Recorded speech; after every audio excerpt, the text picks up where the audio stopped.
Hine Ginebra Meralco, no, Game 1 ng PBA Best of 3 quarterfinals, yung 4 versus 5.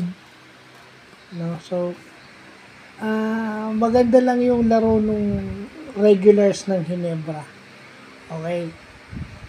Ang nag-set ng tone doon yung nag-best player, si Scotty. Yun lang yung game na yun, Scotty effect.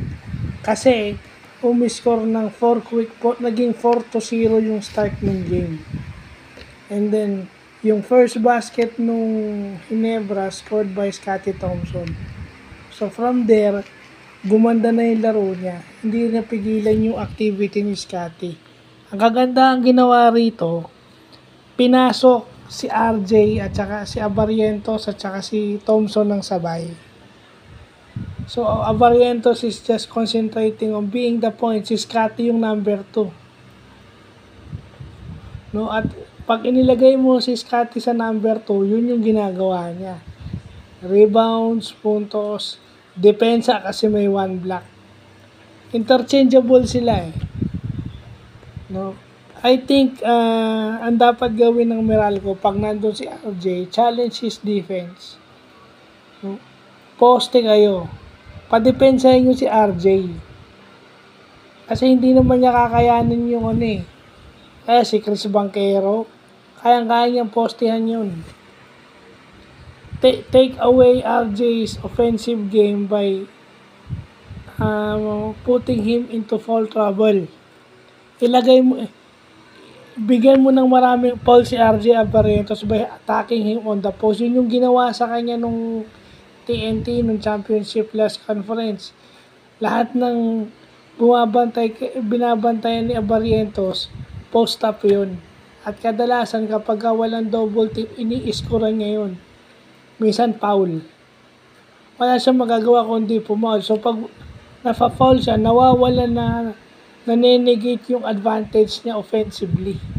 Kasi kita nyo, kapag hindi nyo ginawa yun, once naka-rhythm yung Abarrientos, mahirap pigilan yung scoring nun at scoring and passing nun.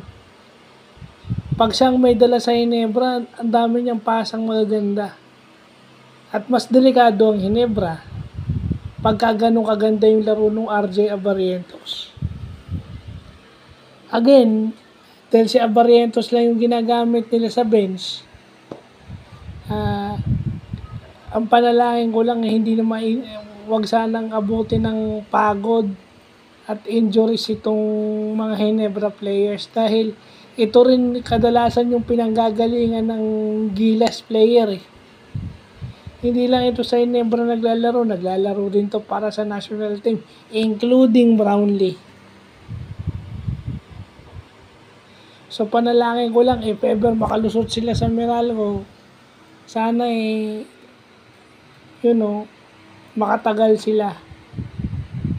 Kasi yun na naman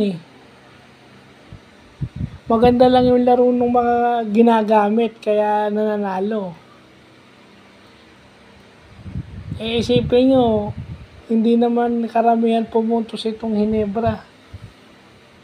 Yun yung dapat maisip ng coach ng Meralco, mga coaches ng Meralco. Ginebra doesn't score a lot.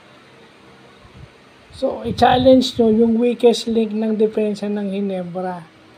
At pagdating naman sa offense, yun. Kailangan i-box out si Scotty. Madaling sabihin pero mahirap gawin. Kumbaga, pasutin mo na si Scotty, wag mo lang pa-reboundin. At saka mas marami kayong malaki sa Ginebra. Di ba si Troy Rosario, 5 foul. Bakit hindi nyo nagawang tanggalin, makuha yung pang-6 na foul ni Troy Rosario? Si Malonzo, nag-iingat pa yan. Yeah? So, yun lang po.